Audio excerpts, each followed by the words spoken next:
¿Qué tal? ¿Cómo estás? Por acá, Salvador Bingo, el programa Conocimiento Experto, con una reseña más. Te voy a hablar de uno de los libros que en lo personal lo había escuchado una infinidad de veces, o sea, cientos de veces. Te voy a hablar de lo que aprendí, o 3 tips que aprendí del libro El vendedor más grande del mundo, de Og Mandino. Un libro que se hizo en el año de 1968, o al menos fue el año en el que se publicó.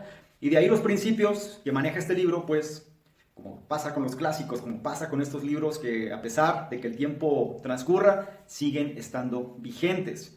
Me gusta mucho volverme a los clásicos porque los principios que ahí se mencionan es lo que te siguen diciendo actualmente con diferentes palabras o diferentes enfoques, pero al final es lo mismo, ¿sí? Entre más cerca estés de la fuente, mejor será para ti. Se ha hecho una gran literatura, bueno, no literatura, sino se ha hecho mucha escritura de no ficción, como se le conoce, no fiction, de tal forma donde hablan de estos temas de desarrollo, de estos temas de mejora continua, de estos temas donde te empoderan de alguna manera, pero cae siempre en los mismos principios. En este libro, El vendedor más grande del mundo, a pesar de que el título nos lleve a pensar de que habla sobre ventas, la verdad es que es una filosofía de vida.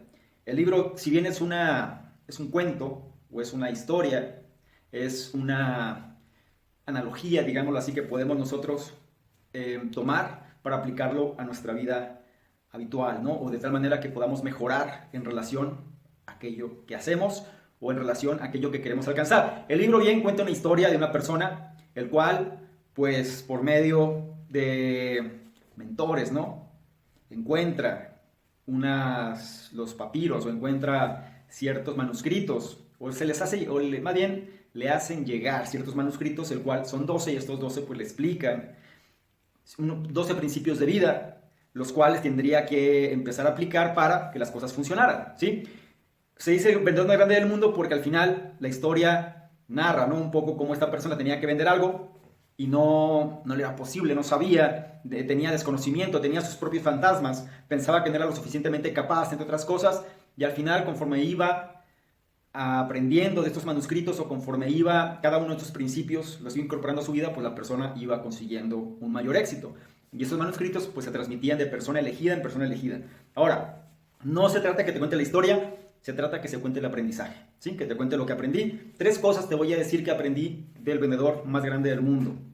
La primera, menciona lo importante que es saber vender, ¿sí? Pero más importante es ser una mejor persona. Dicho de otra manera, entre mejor seamos como personas, más fácil será vender. La verdad es que cuando nosotros somos mejores personas, la gente quiere estar con nosotros. Eso es simple, es fácil de entender. Si las personas se sienten cómodas contigo, pues es más fácil que presten atención hacia lo que tú dices. Y sobre todo, si tú aportas valor al entorno, es más sencillo que las personas tomen algún tipo de reciprocidad hacia ti. Entonces, por un lado, si tú quieres ser mejor, necesitas trabajar en tus hábitos, que es uno de los principios de este libro.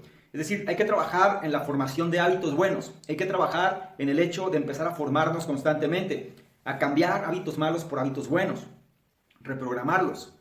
Al final, un hábito no es otra cosa sino un patrón de conducta, que se repite constantemente hasta que se convierte en un hábito.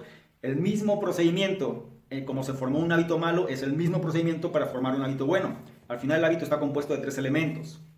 Un disparador, un proceso y una recompensa. ¿Sí? Son 3 elementos. Entonces, sobre estos 3, muchas veces, un hábito malo, pues tiene un disparador, tiene un proceso y una recompensa. Un hábito bueno, tiene un disparador, un proceso y una recompensa. La clave para poder cambiar un hábito de malo a bueno radica en el proceso, ¿sí? Porque al final la recompensa permanece fija.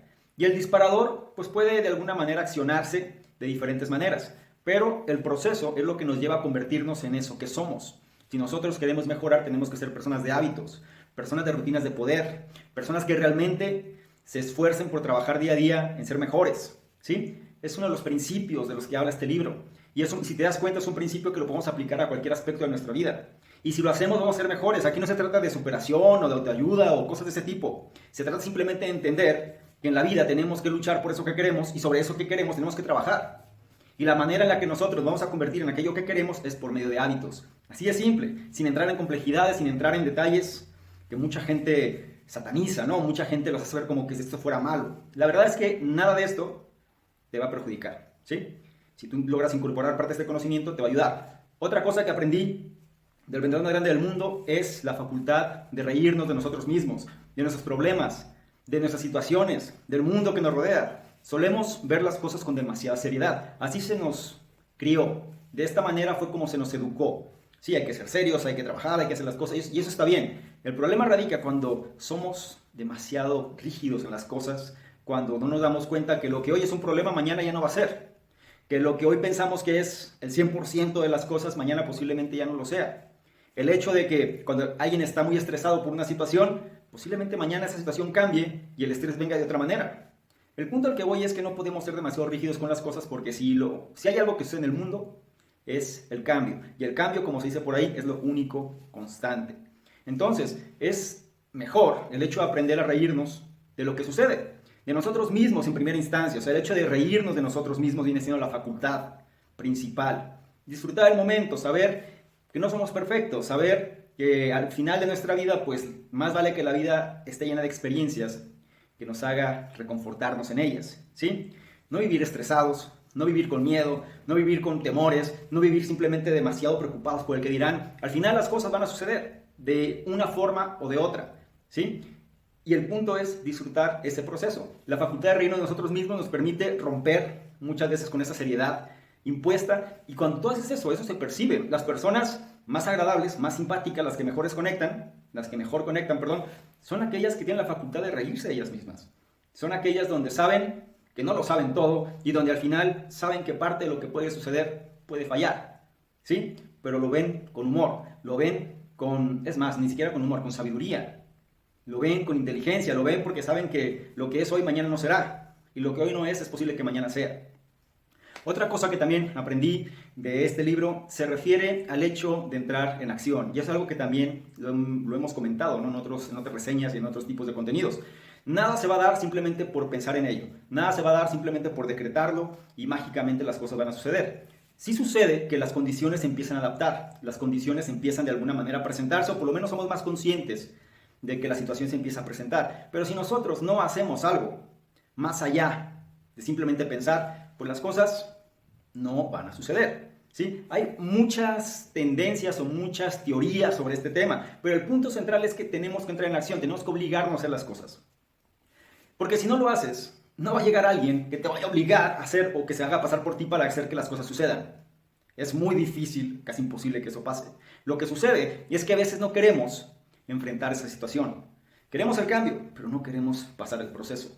El punto aquí central es que si no somos personas de acción, no va a pasar nada. Y para ser una persona de acción simplemente es decirnos a nosotros mismos que estamos listos, tenemos la capacidad, tenemos la fuerza, la voluntad, el conocimiento. Y si no sucede no pasa nada, sigues avanzando. Alguien decía, cuando empezaba a vender, y mencionaba que cada vez que una persona le decía no, esta persona se motivaba más, porque sabía que el sí estaba más cerca.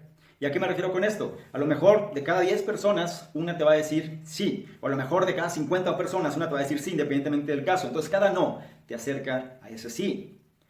Y sobre estos conceptos y muchos más trata este libro. Acuérdate que son 12 principios, los cuales vas a poder acceder en el análisis completo de este libro, que vas a encontrar en la descripción donde estás analizando esta información. Si quieres saber más, si quieres saber cuáles son el resto de los principios, cómo puedes incorporar todo este conocimiento que viene ya de décadas atrás, pero que sigue siendo vigente, te invito a que revises los detalles en la descripción de este contenido, ¿sí? Sin más, por lo pronto me despido. Recuerda, esta fue la reseña la reseña del vendedor más grande del mundo y nos vemos en una próxima reseña. Soy Salvador Mingo, del programa Conocimiento Experto. Chao.